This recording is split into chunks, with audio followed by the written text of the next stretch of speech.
precisamente para profundizar en lo que puede significar esta investigación, lo decidido hace algunos instantes por la unidad especializada en delitos anticorrupción.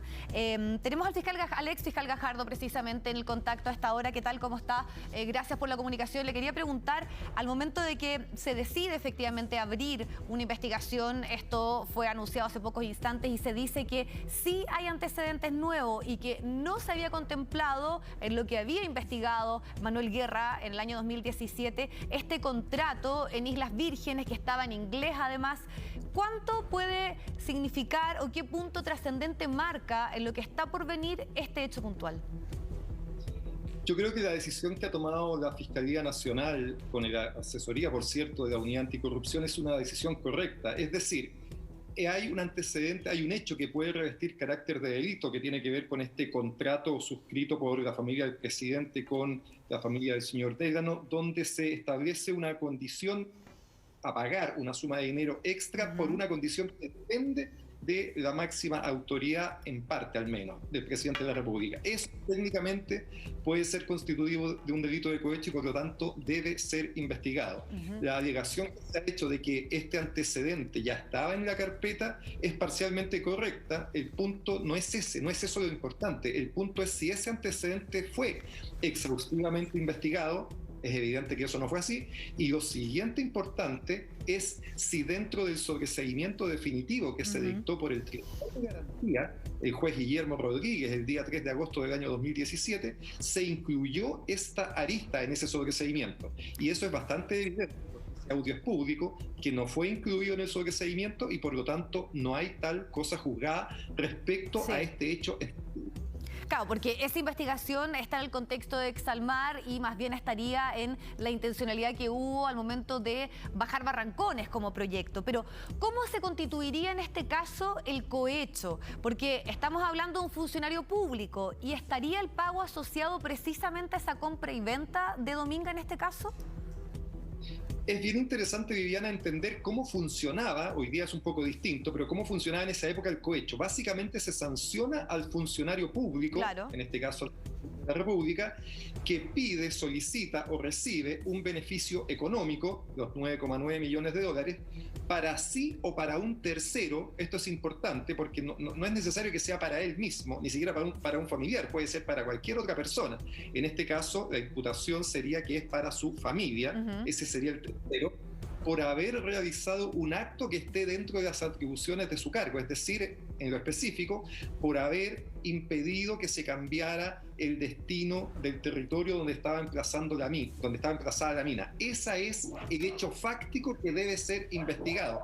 Y eso, gruesamente delito, es posible de que constituya un delito de cohecho. Es decir, si el presidente de la República conocía de estos hechos y en función de eso tomó ciertas decisiones para favorecer el pago de los 9,9 millones de dólares, eso técnicamente es un delito de cohecho. Eso hay que acreditar. Pero por lo tanto, me parece razonable que la Fiscalía esto tiene que investigar. Sí, y técnicamente para acreditar aquello, esta tercera cláusula que estipula de que no haya ningún tipo de cambio respecto a ese territorio, que no sea un parque nacional, que no sea una zona de exclusión, ¿es determinante en precisamente poder comprobar el cohecho? Es muy importante, por cierto, y parte de eso fue lo que declaró, lo que señaló hoy día la directora Marta Herrera. Es decir, que se analizaron efectivamente las atribuciones que tenía el Ejecutivo en este tema, las normas medioambientales, y efectivamente esas son potestades justamente del Ejecutivo del presidente de la República. Por eso, buena parte de la defensa del presidente Piñera, que se ha hecho comunicación abogados, reposa, claro, en que esto ya fue juzgado, cosa juzgada, que puede haber prescripción por el tiempo, pero sobre todo, yendo al fondo, la defensa ha sido: yo nunca supe de este hecho, nunca me enteré y por lo tanto ningún conocimiento tuve. Eso es fundamental, porque para que se produzca el delito, por cierto, hay que acreditar que el presidente estaba en conocimiento de esta cláusula y que actuó a partir de ese conocimiento. Uno de los argumentos, ahí quiero preguntarle algo. Uno de los argumentos para justificar, o más bien para argumentar, de que no tenía conocimiento de este contrato es el fideicomiso ciego de él y de su familia. Eso, ¿cuánto puede influir en la investigación o la defensa más bien que hace el propio presidente en torno a este tema? Bueno, es parte de lo que hay que investigar. Hay que recordar que en ese momento no existía una ley de fideicomisos ciegos, sino que lo que existía era era un voluntario. fideicomiso voluntario y que estaba en manos, el que firmó este contrato fue Nicolás Noguera, que justamente ha dado entrevista en estos días, ha dado explicaciones, que es una persona, digámoslo, de absoluta confianza del presidente Piñera. Por lo tanto, lo que hay que acreditar es este conocimiento, y si uno, sin tener ningún antecedente, piensa que este contrato se celebró entre la familia del presidente, sus hijos, básicamente con activos que habían sido donados del presidente de la República, ¿no es cierto?, con otra familia perteneciente a uno de sus mejores amigos, por un monto de 125 millones de dólares, un monto no menor incluso para la cuantiosa fortuna del presidente, es un monto muy importante.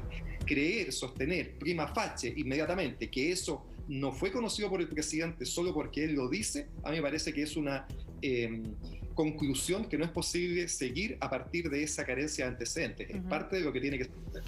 Ahora, nuestra normativa también cambió en torno a estos temas. Entonces, ¿cuáles son las posibles penas en relación al cohecho, al soborno? También acá hay delitos tributarios, eso también fue confirmado recientemente en la comparecencia que se hizo de la unidad especializada en estos delitos anticorrupción. ¿De cuánto estamos hablando? ¿Hay penas efectivas? ¿Y qué ocurre en este caso cuando esa investigación y esos delitos se le imputan a la máxima autoridad, que es el presidente? Fíjese, Viviana, que justamente a partir de un caso muy vinculado con esto, que fue el posible cohecho que el propio fiscal Guerra desestimó a Pablo Wagner por el caso Dominga, un hecho íntimamente vinculado a esto, el año 2018 se modificó la legislación y se aumentaron las penas para el cohecho, se bajaron los requisitos para configurarlo y se estableció además un agravante para las altas autoridades, entre ellas para el presidente de la República. Todas esas normas no se aplican en este caso, se aplican las normas antiguas que tienen penas más bajas, que no establecen ningún agravante para el presidente de la República y que además establece mayores requisitos para configurar el delito. Todo eso tiene que ser acreditado. Yo diría que hay que tener expectativas moderadas en cuanto al avance de la investigación, porque lo que hay que acreditar es algo muy complejo y además ha pasado mucho tiempo.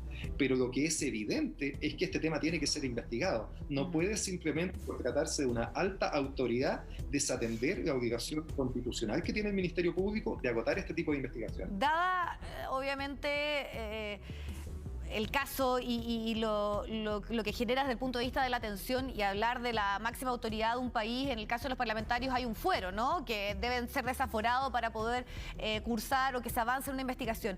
¿Qué pasa ante un funcionario público que en este caso es el presidente? También existe el fuero y, por cierto, en su momento, si es que la Fiscalía decidiera imputar cargos, tendrá que desaforarlo.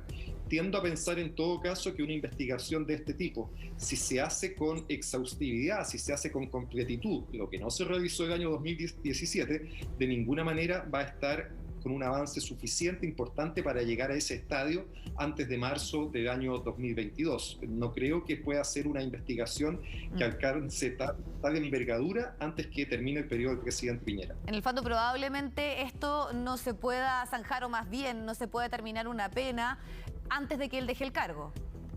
No, a mí me parece que eso es muy improbable. Esta es una investigación que debe hacerse esta vez, eso es lo que la ciudadanía espera, esa es la responsabilidad que tiene el Ministerio Público, debe hacerse con profundidad. Hay muchos elementos que hay que considerar, entre ellos, por cierto, la correspondencia electrónica entre los partícipes de estos hechos, un análisis profundo es necesario que se haga esta vez, esa es la demanda que hace la ciudadanía y a mí me parece que eso es improbable que pueda estar concluido antes de marzo del año 2022. La situación de Dominga no está zanjada. Se está a la espera precisamente que los ministros, luego de lo ocurrido en el gobierno regional de la región de Coquimbo, tomen una decisión. ¿Puede incidir esta investigación o qué va a pasar precisamente con esa votación en torno a la continuidad o no del proyecto Dominga? Yo diría que son caminos paralelos, caminos independientes. La vía de la aprobación, tanto en el ámbito técnico como en el ámbito judicial, está aún pendiente.